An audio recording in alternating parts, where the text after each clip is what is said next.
Tim, thanks for joining me today. I'm super excited about the opportunity to sit down and talk to you about trust and the transformational power of trust and the trust transformation. You have had the opportunity now in two of your leadership roles to take your team through the program and in this most recent case, establish a trust contract and really use that as part of the platform. So before we get into a lot of the specifics and the information, just provide a little background on Tim Clark and what you do and your role. Yeah, as you mentioned, Tim Clark. I'm the president and CEO currently of Heart of Florida Hospital and the Polk Market. But I've been with AdventHealth for 20 years, and so I've had many leadership roles throughout the organization, including imaging director and vice president of operations. Was at the Apopka Hospital as we transformed that hospital from an older hospital that didn't have a lot of services into a new brand for that community. And we're kind of doing a little bit of the same thing in Polk County right now with Heart of Florida, as that's been an acquisition for us. And we purchased that hospital in 2019, right before COVID. Wow. And so I've been there for a little over a year now, and it's been fun. It's been fun, especially to see our mission as a company expressed in the work that we're doing. Unpack the mission of AdventHealth a little bit in terms of what it is, what does it mean, how do you hope that it translates into the care that you deliver and even some of the service standard ideas? Well, the mission overall is to extend the healing ministry of Christ. And you can think about that clearly on the consumers that we serve. Being a faith-based organization, that's extremely important to us. And when people come into our hospital, it's about how do we help them feel whole? And it's mind, body, spirit. It's not just fixing the clinical outcome and sending them on their way, but how do we build a relationship with them that lasts for a lifetime through their health journey? But what's interesting, I think, about our mission is we're not just delivering that to our patients. We're delivering that to our team. Our team should experience that. Actually, our team has to experience it before our patients will experience it. If our team doesn't experience it first, then I don't think our team can fully express our mission to our patients in a way that they're going to feel that love and feel Christ's healing ministry. That's awesome. I have such an affinity for AdventHealth, having spent more than a decade of my career in a variety of areas there. So I want to run down this rabbit hole just a little bit with you and ask you a little bit about what you just said, because I think it's powerful for an organization to see through the lens that you just described, that how do we deliver to our team members, to our employees, what it is that we want ultimately our clients, customers, or in your case, patients to feel. And so what are the things that happen at AdventHealth perhaps to provide team members with that sense of wholeness, or ways that the company does programming or even provides benefits or otherwise that takes care of people like that? I mean, throughout the organization, we have a great benefits package that help people feel whole, right? Allow them to take their time off, allow for parental leave, allow from a theory that we've put in place of being family from day one. How do you come into the organization and feel like you are meant to be here? Nice. And so, there's the corporate driven initiatives. But the reality is, where the rubber meets the road is the leaders at the front line. Really translating the corporate mission and vision into something that is tangible. Yes. And that's often where either we fail at our mission or we excel at our mission. And so trying to and ensuring that your leaders fully understand what you're here to do on a daily basis and having a team that is cohesive and knowing that all of our employees are ours. It's not just our downline. And how are we building back to the trust conversation here a little bit. How do Yeah. we build trust with our team that says they feel open to tell us their problems? We're going to be responsive to their issues. We're going to celebrate them at the occasions that they feel are important for them. We're going to celebrate successes. We're also going to make sure that they understand the level of accountability and what's expected of them as well. I think it's a holistic approach to how we really connect our team and ensure that they have the tools to be successful, and that we're also expressing our mission to them first. That's great. There was a lot of work done during the branding efforts back a few years ago, and specifically a lot of work done on the service standards. And what I love about that is the idea of the service standards aren't just about how we interact with patients, but as you said earlier, how we interact with each other. Talk a little bit about the service standards, and we'll use that as a springboard to get into more of our conversation about your experience in the trust transformation. Yeah, 4 service standards, but the one that I focus on above all with our team, there's a couple of them, right? Yep. First off, I have to keep my team safe. That's right. Every single day, I've got to make sure they have what they need Yep. to be able to do what we're asking them to do. Especially through recent times when we've had a pandemic, right, to ensure that they stay safe. But the one core standard that I think is different for everybody, but it's love me.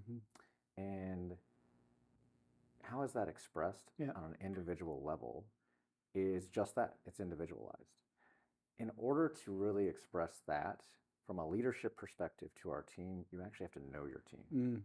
You have to have a relationship with your team that can almost probably not quite as deep as a marriage, but it's a little bit like that. Understanding what their wants are or their needs are before they've even expressed it. And that takes deep, intentional effort in building that relationship. And again, I'm going to talk about trust, right? Right. It goes back to that. Yeah.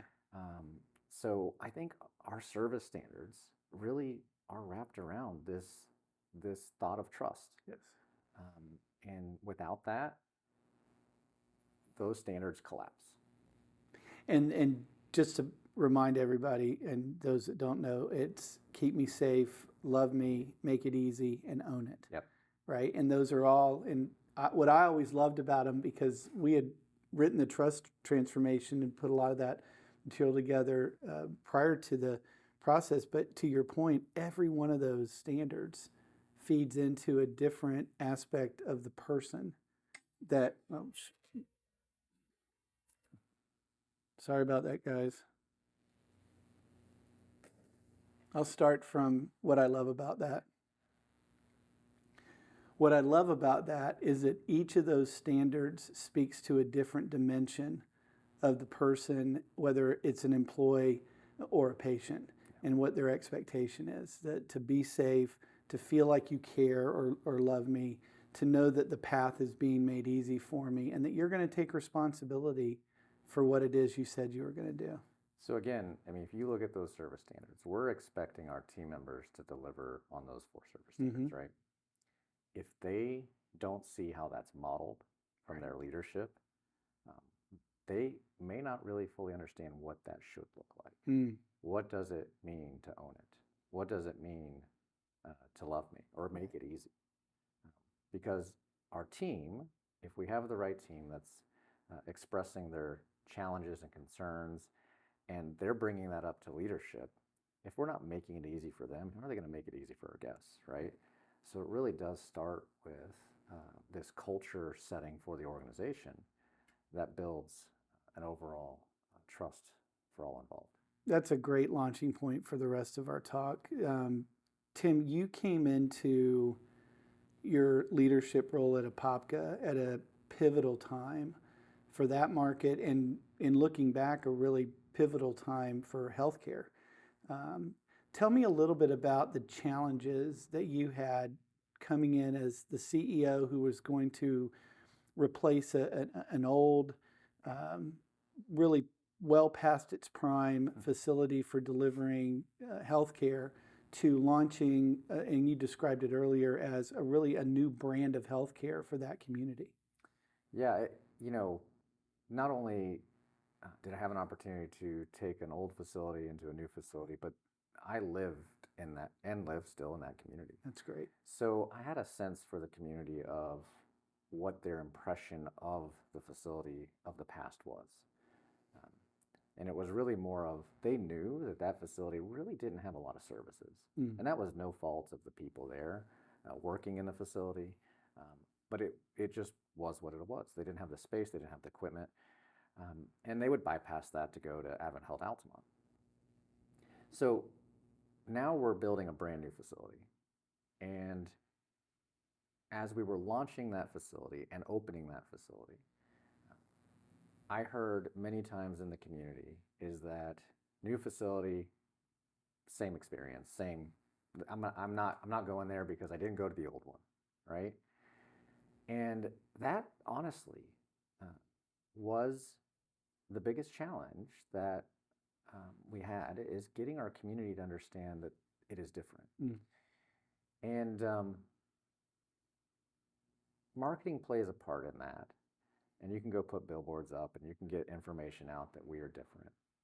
But one of the things I said initially when we opened the facility is that the best marketing we can do is the experience that people receive when they come into our facility. We're not going to change this overnight, but one person at a time is going to experience something different. And how are they going to experience that difference? Well, we had to hire a whole lot more people to staff this facility.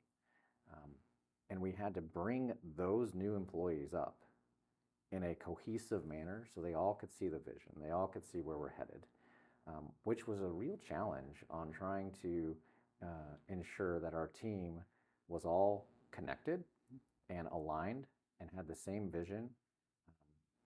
And they knew that our core goal was to ensure that the care in our facility we're providing was world-class care, because that's how we're going to change perception in our community, one person at a time that receives that care, that goes back into the community and tells their neighbor about it. That is the only way that you're really at the heart going to change perception. And for perspective, this is all you're finished the construction and getting this hospital open all around sometime in 2019. So we opened the hospital in actually December of 2018. 18. To go do my math on this. I know. It's been a while. December of 2018, I believe. Right. No, actually, I'm going to back up. Nope, it was December of 2017. Okay. The first full year was 2018. Gotcha. Yep. So you get the hospital open, and one of the first things that you did when you had your executive team assembled was you decided to tap into the trust transformation, which at the time was an employee program that any AdventHealth employee in the region could sign up for and take. But you contacted the training team and asked if they would come in and do a session for your group. Yeah. Well, one of the things I found interesting when I made that phone call is they said, well, Tim, we've never done it with just a leadership team for one organization. And I thought, well, that's interesting because these are the people that work together every single day in the environment every single day. And these are the people that I want to build trust with one another together. And the reality is, at the old Apopka campus, to the new Apopka campus, we had to more than double our staff. Wow. And our leaders and just team members in general. And so, think about in that environment. Your expectation is you have one shot to tell the community that you're different when you open this facility. Because that new experience of that one person that says, I'm going to go try that facility, and if it's the same experience that they got in the past, or if something hasn't changed, I got one shot, and then they're going to drive by me. And so there was a lot of thought on how do I make sure that this team, out of the gate, is connected in a way that we're going to excel at our mission. And so, yeah, I reached out to the educational department within AdventHealth to try to help me figure out what we could do. And trust transformation came up, and I said, I want to do it at our campus. I want to do it with our entire leadership team together in one space so that we're elevating our connectedness inside the organization, which in turn should support better care to our patients. And so that was the path we went on. So you had the team go through the training and then open the hospital and then had the team go through the training. And you're in a position where you're operating in a normal market for a couple of years at that point. Yeah. And then the pandemic hits. Talk to me a little bit about two things. One, how did it help during the initial phase of opening the hospital, and what were some of the benefits of really striving to create a culture of high trust? And we'll stop there, but be thinking about we go into this unknown territory of the pandemic, and your team is now being asked and required to do things that nobody ever in their lifetime thought they were going to have to do. Yeah. The foundational, the baseline that we set for our culture through trust transformation was extremely helpful in the first couple of years before the pandemic. Mm-hmm. Building open lines of communication, making sure that people were saying what they felt, but saying it professionally, mm-hmm. And getting things out on the table in a way that this isn't about you, this isn't about me, this is about the work we're trying to accomplish.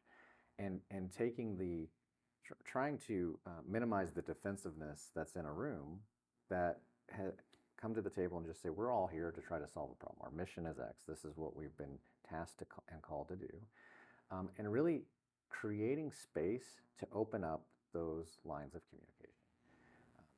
So we set that foundation. We did that with our employees. And there's a lot that goes into that. It's not about, taking a class and then saying I've built trust, right? That's right. Well, you got to actually follow back up with that. You actually have to take time to have intentional conversations with people to build relationships, because relationships are the foundation of trust. So we did many things to really make that happen. I would take time to meet with frontline team members in a setting of 10 people, give them a chance to ask me anything they want to ask, right? Building trust with our frontline. We would take time with our leaders in one-on-one sessions just to talk about how are we doing? What's your feedback? What can we do better? And then, ensuring that there's closed loop on that, right? Mm-hmm. So we built a lot of this really ingrained trusting behavior mm-hmm. During that, call it year and a half or 2 years prior to the pandemic. And, I reflect on that because I don't think if we had a firm foundation built from how we trusted one another with our physicians and our staff and our leaders, I'm not so sure that the culture of the organization would have excelled during a horrific time within healthcare. Before we unpack the pandemic side, just one other question about that. Opening a hospital is no small feat. No. Having been on a team that opened a hospital in a market that had been, that you described, terribly underserved, yeah. With what they had access to, there are so many competing forces, and some of them are the agendas that some may have. Some of them are just the nature of traveling and traversing new territory together. And so in what you described so far, and just to say it back to you, having that foundation made navigating that much easier, because there were some consistencies that were expected by your leaders that then were shared, translated, and lived out to your team members. Absolutely. As you think about launching a hospital, I'll back up and just say a little bit about my impression of kind of when I joined the team. I joined prior, clearly at the old hospital. And I had this thought of, well, we're already running a hospital, so there's a lot of these processes and procedures and all these things, they're going to translate right over to the new hospital. And you're laughing at me, appropriately so, because nothing translated. Right. Nothing, as we dug deep on what it was going to take to move from one hospital to the new hospital, nothing translated over. Um, and through those conversations, we had many things that we had to solve in launching this hospital, right? And some of them were challenging and stressful, but at the end of the day, you can have those challenging conversations and those stressful moments if you've built this foundation of trust. I was watching a video the other day of trust like family, right? And I don't know if you have siblings or not. I have a sister, right? And we're gonna bicker and we fight. And I remember when we were kids, we were fighting. But if anybody else picked on my sister, Amen. right? And that's kind of the trust that we built within the hospital to say, yeah, we're going to have these challenging moments and we're not always going to see eye to eye. But at the end of the day, we're going to level set and know what our mission is and where we're headed and what our true north is and come to a resolution that is going to be satisfied, that's going to satisfy everybody involved. Much of the foundation for the trust transformation for me began when I worked at what was then Volusia Medical Centers, now AdventHealth Fish Memorial, learning through that process. And then another transition for me was working with entrepreneurs. So some of the people I work with now, and I had the opportunity to work with a lot of them when I was at the University of Central Florida. And one young entrepreneur in particular, we were going through some challenges with getting his business started. And we came up with this saying that it all goes wrong until it goes right. And it having that expectation in doing that means that you know that you're going to have challenges. You know that something's going to break. You know that your system's going to fall short. But if you have that foundation of both being able to trust yourself, living up to the service standards or the mission or the vision of the organization, and then having that consistency and of performance expectation to go along with it, you can work through it. Absolutely. There's this, I think oftentimes we can get stuck in that we're all here to do a job and everybody comes in every day to do the job. And that's good. But where do you take the time to really build the relationships outside of just the job? Because that's where trust starts to form. You get to know the individual. So things like leadership retreats, taking our team off-site, right? We did that with the trust transformation, but we did that with other things. Yeah. The value of what you learn, but the value of the fellowship together, you can't measure that. Yeah. Because those connections in every moment build a team that knows one another and knows their history, right? People's view of the world are based on historical past. And not everybody's had the same past. Yeah. And so understanding more of where someone comes from, their background, their ingrained values, their beliefs on a personal level, right, helps you understand and build that trust at a deeper level. And so I think sometimes, and not every organization, I think AdventHealth does a pretty good job of this. Sometimes organizations can miss that piece, which then you miss the entirety of a real trusting organization. We'll transition to the pandemic, but there's an interesting series of events that happen leading up to it. And you'll remember this. There was a leadership retreat, one of the CEO councils or the others, and the theme of that was uncharted territory. And the book that Terry Shaw had asked everyone to read was a book called Canoeing the Mountains, and builds off the Lewis and Clark story where their idea was, hey, we're going to get in the canoe, we're just going to go in the water and go all the way to the Pacific Ocean. Well, there's a little interruption in between where you start and where you finish, and it's the entire mountain areas of Colorado and Utah and wherever else they can't actually canoe. Right. So the title of the book speaks to the idea that you strap the canoe on your back and now you're walking for however long it takes to get there. And so in 2020, the world shuts down with the COVID-19 pandemic, and you're still in startup mode, essentially, if we were to put this in business terms, Yeah. with a brand new hospital, serving a community and a society that is experiencing something that nobody ever expected in their lifetime to have to experience. So as you've opened and you're meeting with success and you're seeing everything happen, now we shift the view. We're now canoeing the mountain, and going into this uncharted territory. Talk a little bit about maybe initially what it was like, and then how having this foundation of trust among your team and now your team members and your employees impacted how Apopka operated. You know, those are times when you reflect on them, you can sit back and get a little emotional about what you went through. You know, what I think we found as a leadership team out of the gate with this is that in our executive level,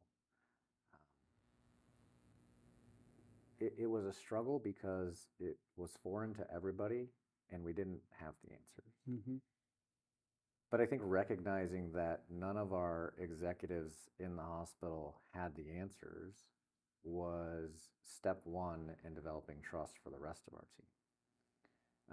You have a whole team that's sitting there underneath you looking for how are you going to keep us safe? How are we going to handle the flood of patients? I remember us going through a planning session of, well, if we get overwhelmed like New York was getting overwhelmed at the time, where are we going to put all these patients? And the thoughts and the planning that we went through was, if we actually had to execute on those things, it was going to be a really rough day in healthcare beyond what it already was, right?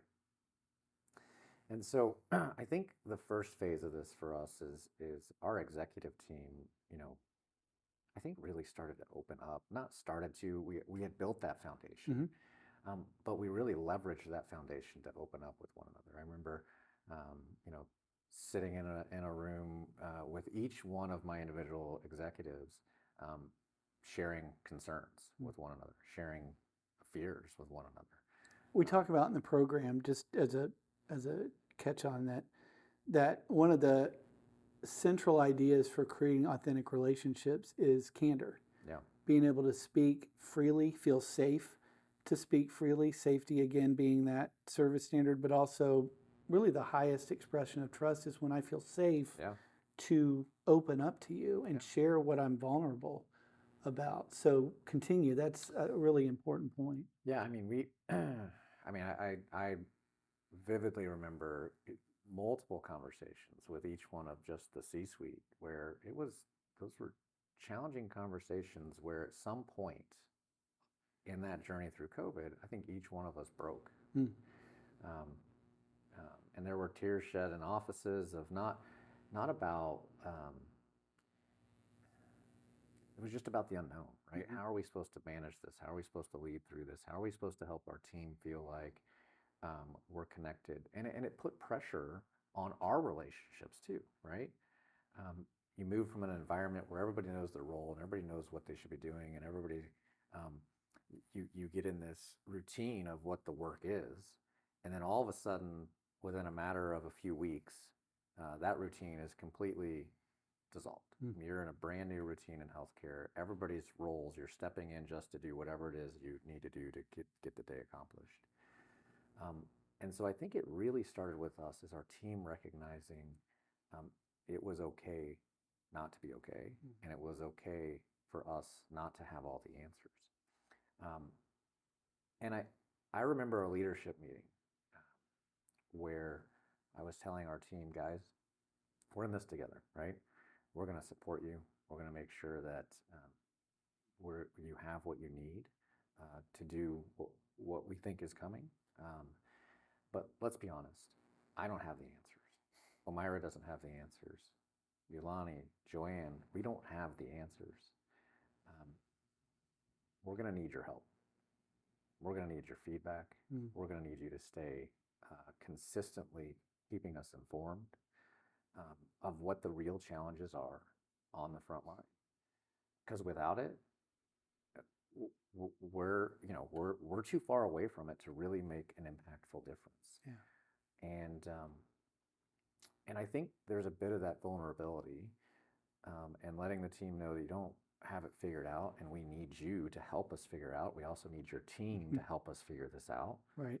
Um, that I think builds a stronger organization. And without the foundational trust to say, we know what Tim and the rest of the C-suite are saying, they really mean, and we're going to do that, and we're going to tell them what's going wrong, what's going right, what's not going right, what do we need to fix, what do we need to work on.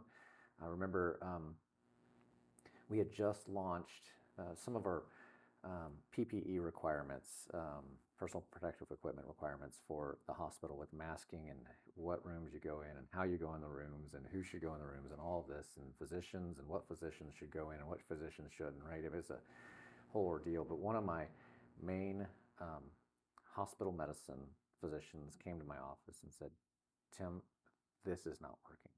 We have a problem. And my first little reaction was, okay, what do you mean? We've rolled out the policy, we've rolled out what we're doing. Yeah, I hear you. It's not working. I said, oh, okay, let's sit down and talk about it. Let's bring in our chief medical officer, Omira, at the time, and let's talk through what is the issue, right? And that act, looking back on it, that individual came back to me later and just said, thank you for listening.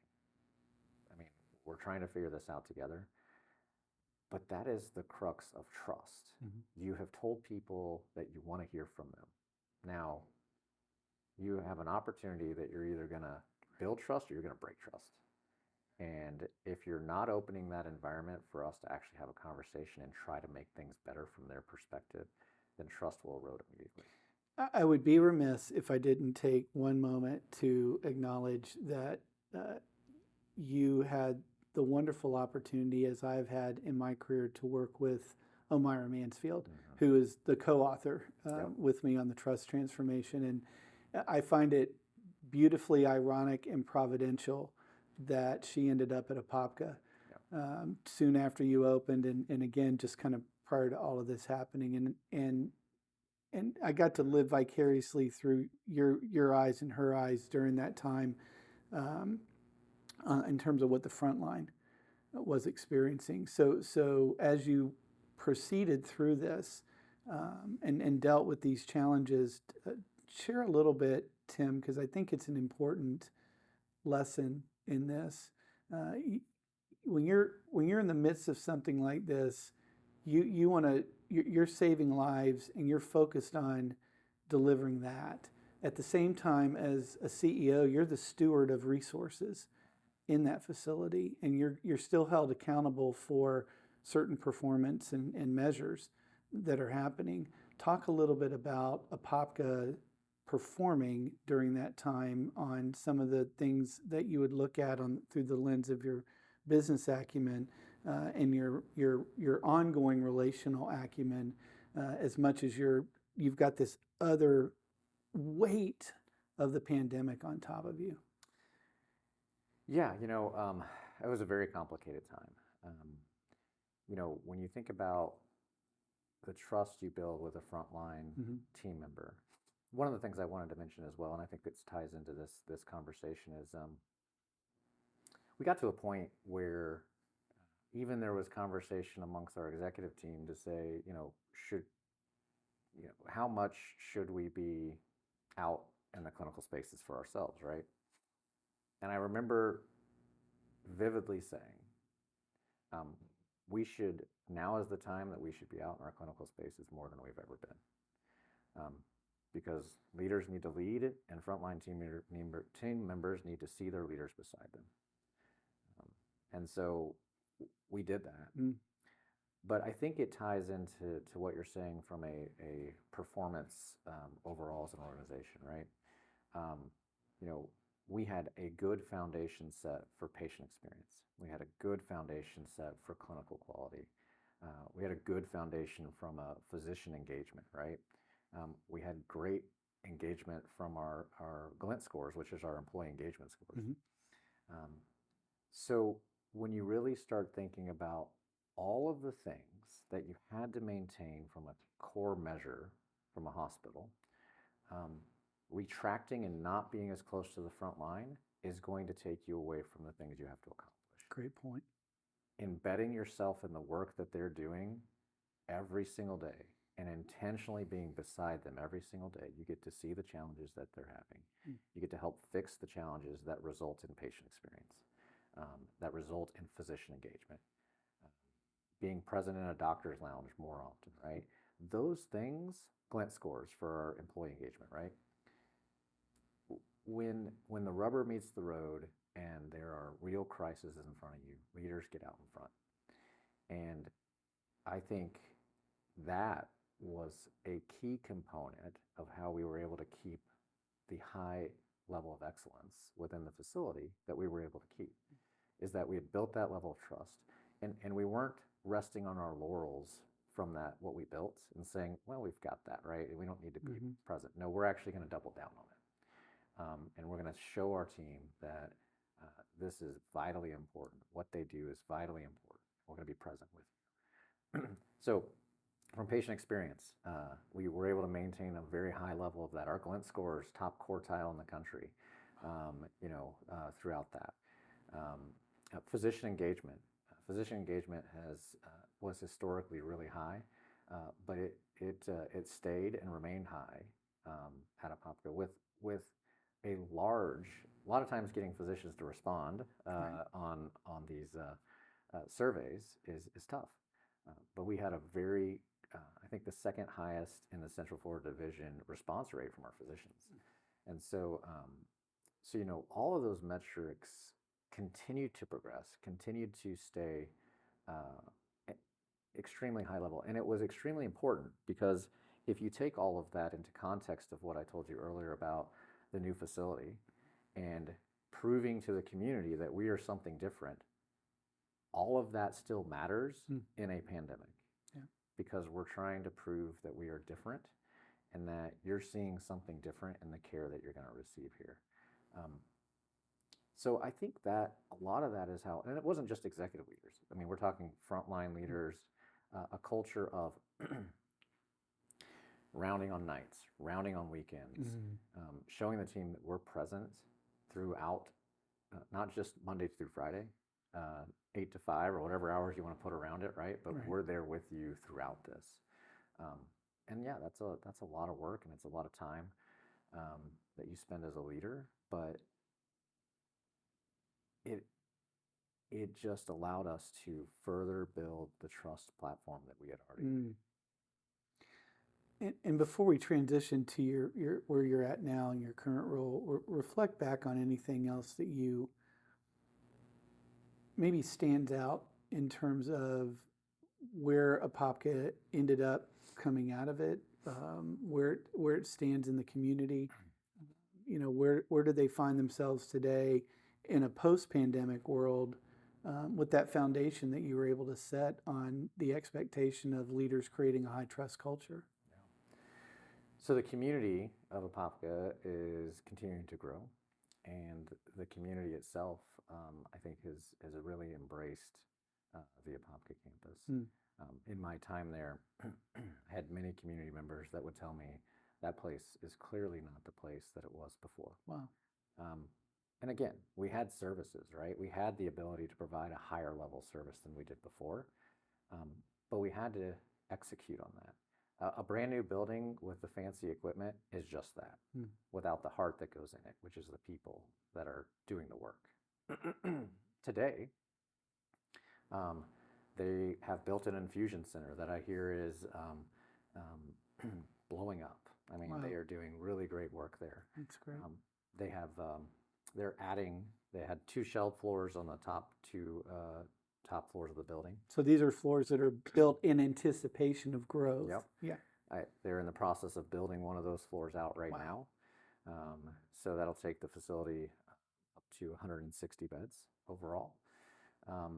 And the continued growth just in our ER volume and seeing the community respond around this is our hospital now. It's not just a hospital that if I have emergent care that I really, really need something urgently, I'm going to go there. But this is now our hospital with a medical oncologist that does infusion, that you've got great general surgeons, you've got a full complement of services that I think the community is rallying around. And you know, not just the community rallying around for services, but you can look at where we've planted that hospital. And 5 years ago, there was nothing around it. Right. And you can look now and people are saying that's a place that I want to be near because they're providing care and there are thousands of new homes going up all around it. So I think we have, changed the perception of healthcare in Apopka and literally changing the landscape of the community around it as well. And you live there still, so you have the benefit of being a community member as well. So front row seat. It's still the hospital that I go to if I need care. So that's a fun place to be where you get to build something out of the ground, and it's also your community hospital. So we were talking earlier, and I think you said 15 months ago you were called in and asked to take a new leadership role on. AdventHealth had purchased facilities in the eastern part of Polk County and took on a couple of hospitals down there, and you took the role then of CEO in that division. Talk about that marketplace, some of the challenges that you were up against, and then we'll unpack how you've taken the trust transformation and worked it down there. So it's been an interesting journey for me. Changing the landscape of the Apopka campus was one thing, but this is an entirely different scenario because we purchased this hospital in September of 2019 from a for-profit company. There is night and day difference in how a for-profit company runs an organization and a not-for-profit company runs an organization. But here's what I found has been the real challenge. In 2019, September, we stepped in and we said, hey, we're AdventHealth. We're going to be here. We've got all these great things coming. We're going to refresh, renovate, change a bunch of things. And then back to the COVID conversation, March of 2020, all of that stopped, right? Yep. And that's nobody's fault, right? I mean, it just happened.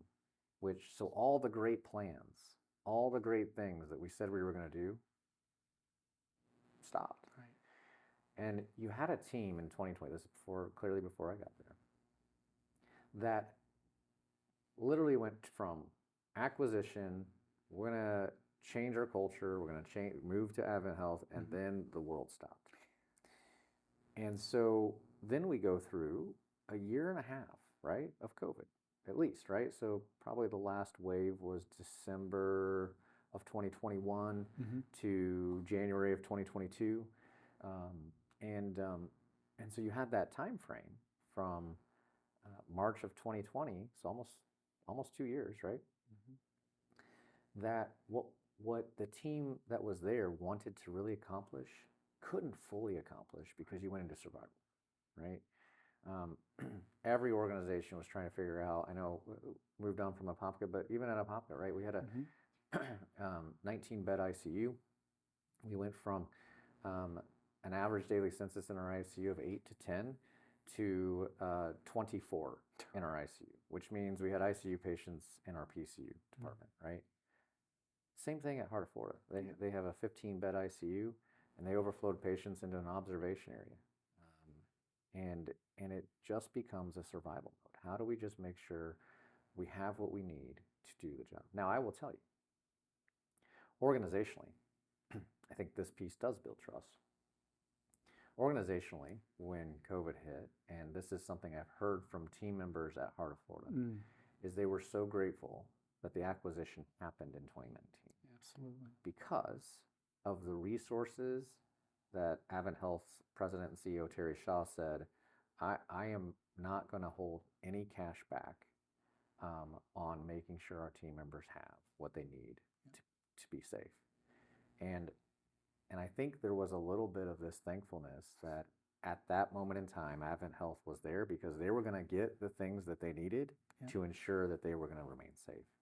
There was an inherent trust in the not-for-profit organization of AdventHealth. Yeah. So, they spent time just surviving. So that last wave in 2019 or let's see, 2021 into January of 2022. Um, finally, and I started in June of 2022. I Right. think that's the time everybody realized, okay, maybe this is all settling down, and so it's been interesting for me because when I walked in, again, this is nobody's fault, right? I mean, people Yeah. were just surviving. I walked into a culture that I still felt very much was a for-profit culture. Mm. And I was a little surprised by that, but then I reflected on everything that had happened that I wasn't there for, Yeah. and I understood why. Um, so for the last 15 months, we have been trying to move this culture into an Advent Health brand, right? Yeah.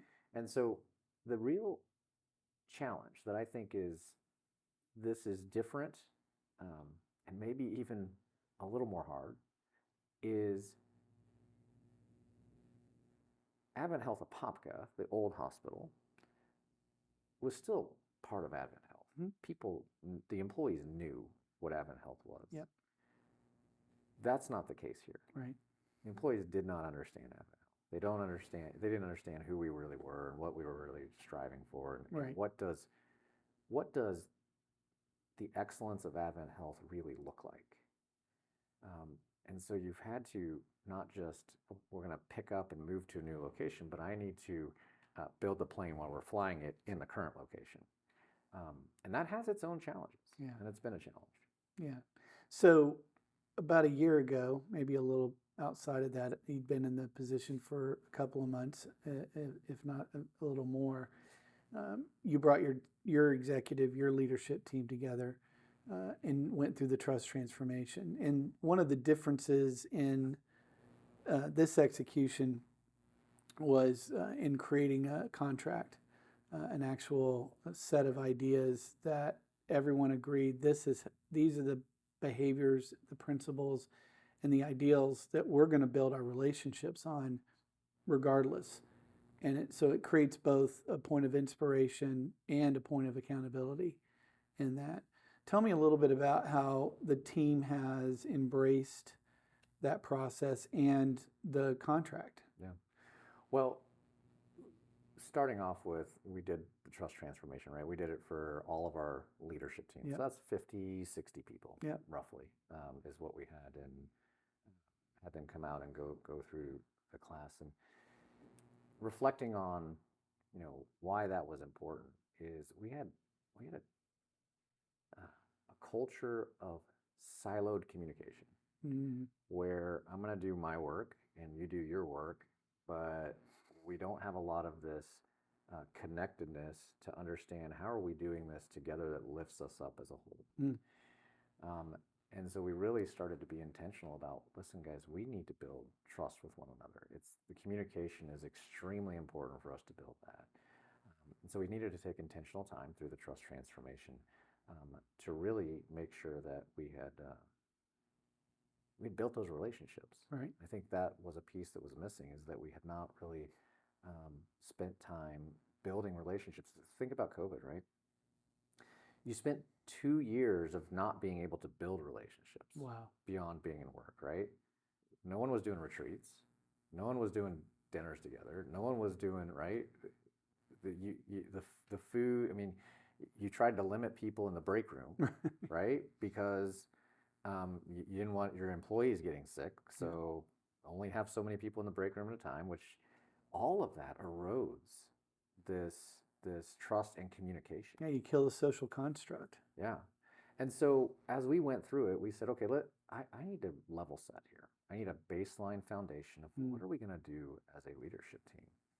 And so, as we went through the trust transformation, we actually spent some time, the team members spending time writing down what was important to them in relationship and trust in our organization. And then we really took that and we did a little bit of work of trying to, you get a list that starts out this long, right? That's right. And then really took some time trying to boil that down into what are the 8 or 10 things that we're really saying here. Yeah. And And there's some core things that stick out for me on it. We're all gonna come to the table with a place of we want things to get better, Mm-hmm. and in order to actually trust, you actually have to know how to listen as well, right? Yeah. So that was one of the core components of it, right? We're also going to treat each other, our leaders and our team, with the Christ-like compassion that we've been called to do as extending the healing ministry of Christ, right? So setting this true north of how are we going to say we're going to make sure we interact with one another, because there's a lot of things that we need to fix, and it's not about, Roy, this is your fault, or Tim, this is your fault. This is about the care we're providing and ensuring that our patients get excellent care.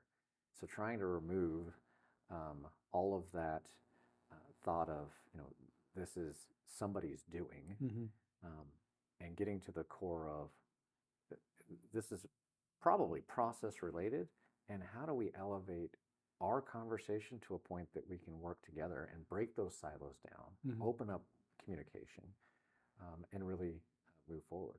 So we had this trust contract, we developed it, and then we boiled that down, and we actually did a little ceremony with our team. Right. So we said, guys, we've done this, we've gone through it. I read through every one of the trust contract things that they had written, and I wanted to make sure that I referenced that. Yeah. This isn't Tim's work, this is your work. You're the one telling me that this is important to us. And we went through all of them and said, guys, what are we missing? Did we need to add something? Did we minimize something in here as we consolidated stuff that you feel is extremely important? So we had their voice in that process. And then we had a signing ceremony where they all came up with pens and they signed it. And this trust contract now hangs in our conference room for our leaders, and kind of sits towards the front of the room. So as the staff is looking forward, they can see that every single leadership meeting, which kind of adds a different level of, how are we going to interact and how are we going to hold ourselves to a standard that our team can see we're building that trust for them as well. That process is so important that you described earlier, because they drafted the initial ideas that informed the 8 or 10 statements that are now part of that, and then those were then combined into other information, another way of expressing it. So you tried as best you could to collect the content and then reaffirm their beliefs within the statements that were there, and then sign it. Yep. And make that official. How, just in general, and you may have said it already, but just to put a finer point on it, having it codified and present and signed in line with your mission, your vision, your values, and your service standards. What's one or two ideas that you've experienced that show the impact of having it in that form? For me, one of the things, and we kind of hit on this a little bit earlier, but it's trust transformation is not just it is a class, right. It is a seminar, right? It is all of that, right? But it is not just that. Yeah. And so the same thing with this signing, right? We're all going to put our names to it, but that is not to say that everybody's going to then leave that room and behave that way, right? Yeah. So what does that really mean? There's value in it because you can go back to it and you can reference it. Here's a few examples that I personally had, right? Through some of our leadership changes and everything that I had at the executive level. At sometimes I had individuals reporting to me that were directors and others, right, as we had some changes there. And they would come to me on maybe something that was a nursing issue, right? And I would say, we've talked about how we're going to build trust across our departments. And although I care about what you're talking about, I don't care as much as the nursing leaders care. Have you talked to them? And until you talk to them, don't come to me. And I mean that politely, right? But what we're building here is a team that can be, that is they're led, right? They're self-led. They can connect with one another, and they can solve problems together because of that trust that you built, right? This doesn't have to come up the chain and over and back down, because then I don't eliminate those silos. Right. And so there has been several occasions where I've been able to reference what have we talked about, in our meetings and how we build trust. And if we're really going to do that, I need you to take this to that person directly and have the conversation and figure that out together. Yep. And then if you guys have already figured it out together, there's really nothing for me to decide. And so, the signing is great. It really memorializes what we've agreed to. But memories are short. And there has to be a constant presence and reminder of this is what we've agreed to do. It's similar to the service standards, right? I mean, you have the 4 service standards, but you have the content within each one that provides ongoing lessons, conversations, team huddles, meetings, and conferences that you can reinforce those things on. And the contract does the same thing for you, because you could take each of the 8 or 10 principles and turn those into conversations to keep people engaged in what they do, and then for correction when necessary. So you've been there 15 months. We did the training a little over a year ago, perhaps, and the organization is transforming. There are some things that are obviously changing and improving as you go. Talk a little bit about the improvements and some of the things that indicate to you that we've truly created a high trust culture in this facility. Yeah. I would say that it's 15 months, right? So would I say I'm at the pinnacle of that? I would say probably not, right? Right. But have we come a long ways?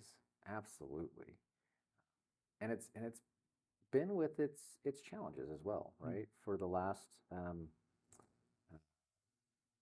6 or 8 months, we've had quite a bit of turnover in the facility, and some of that has been turnover that's probably been needed to create the culture that we really need. But what that has gotten us from the transformation with trust, getting the people in that have the same vision that we have, and really expresses AdventHealth's mission. Here's some examples of where we're at, right? Just last month, our ER met 75th percentile on patient experience, and 14, 15, 16 months ago when I was started, they were at the 5th percentile. Unpack what that means a little bit. So 75th percentile is really just means with patient experience, they send surveys back in and let us know how we're performing, right? The 75th percentile means that we are, there's only 25% of the healthcare organizations above us in the country. Got it. We are above 75% of the rest of the organizations in the country as it pertains to patient experience through our ER right now. We started at the 5th. Right. Which is, I mean, that meant 95% of the group was better than us, right? And now only 25%. And now only 25% No, better. Great story. So that is great movement, and that's the first time we've hit 75th percentile. Do I expect it's just going to stay there? I expect some up and down. Sure. We're going to hardwire this, right? But the point is, we have come a long ways. Inpatient, we started at about the same. I think it was even lower than the 5th percentile, 3rd or 4th percentile. So you're at the very bottom in the country from a patient experience with inpatient. We are now up consistently in the 45 to 50th percentile. So we've moved from bottom of the barrel to average, and the next layer of that is going to be exceptional. We just have to keep moving the needle. Quality, right? So quality in the organization you have to have cross-departmental communication. Mm. You have to have trust in one another. You have to have processes that are well defined to ensure that you are keeping things like infections at the lowest level possible. Mm. When I started, that was a problem for us.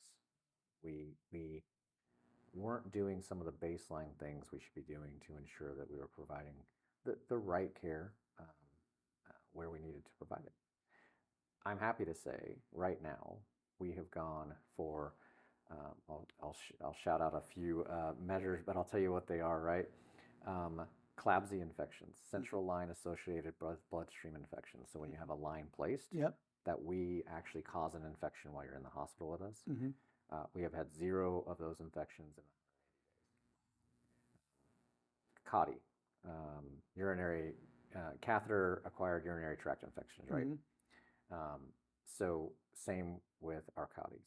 We have had 0 infections in 180 days. So you start looking at core measures of how we provide care in the hospital. Mm.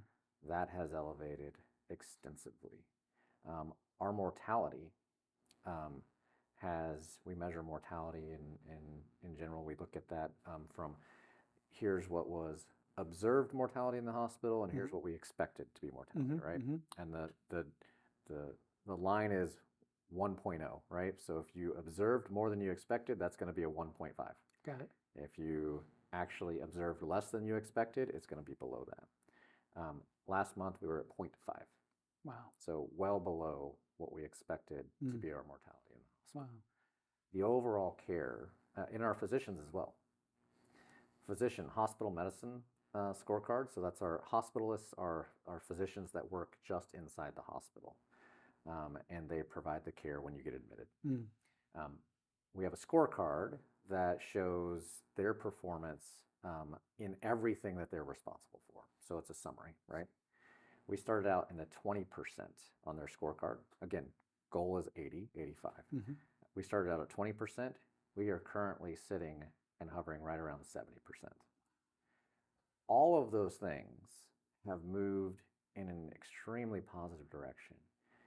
And it's all based on a foundation of we know what our true north is. Mm-hmm. We have people here that believe in our mission, and we have a foundation of trust that we can call things out, make improvement, and that the team and the leadership is going to be responsive to that in a way that they feel open and honest about things.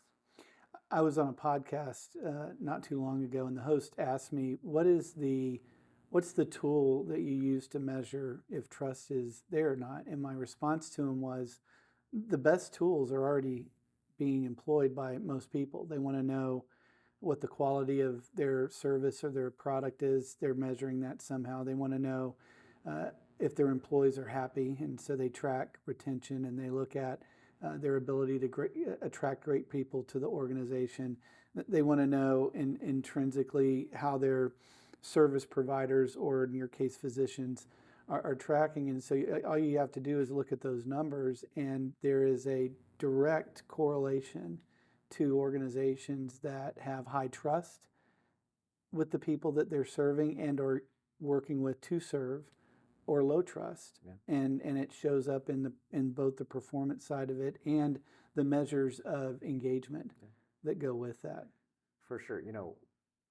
The other component of that is AdventHealth as a brand brings along with it its brand name, its brand reputation, and a community that sees AdventHealth as being a trusting organization. Absolutely. So there's a different calling by just putting the brand on the building, right, that the community expects out of AdventHealth. Yeah.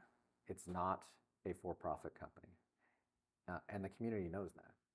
And the reputation of AdventHealth has grown so much that the community expects more out of us. Yeah. And so when those things don't align, we're actually hurting the brand of the organization, right? And so to see what we've been able to accomplish over the last year or 2 years here at Heart of Florida really makes me smile, because the community is experiencing the brand of AdventHealth. And more than that, they're experiencing God's healing ministry. Amen. In a way that we want them to experience. Yeah, I have such a passion for the mission and the faith-based concepts that the organization brings to its people, to its community, to its partners, and everything they do. And a lot of what you just said goes back to our conversation earlier about the service standards. You can't make people feel safe if there's not trust among the people delivering that care. You can't make people feel loved if the engagement and a level of trust doesn't exist between them and the provider and the providers amongst themselves. You're not going to make it easy to get something done, and you're going to have glitches in your system because people are siloed if they're not in a relationship that allows it to happen, and they're not going to own it. Yeah. They're not going to take ownership if they don't feel that Yeah. idea of building that trusting relationship. Yeah. And the impact is the community, right? Yeah. And so for me, it's always much like when I was at Apopka, to hear the community say, you guys, I mean, are doing an incredible job. Yeah. And to start to hear that in the community that we're in at Heart of Florida and saying this place is a new place with a historical reputation that wasn't that great, but now is turning into a reputation of this is where I'm going to go to get care. That's fantastic. Well, Tim, I want to thank you for spending so much time with me today and unpacking what is a great story in terms of a commitment to trust, being an advocate for trust, and inspiring others to do the same thing. And I look forward to spending some time with you down the road down in Polk County and seeing even more of this firsthand. Absolutely, Roy. This is absolutely my honor and my privilege as well. Thanks. Appreciate it. Thanks for your time. All right. All right.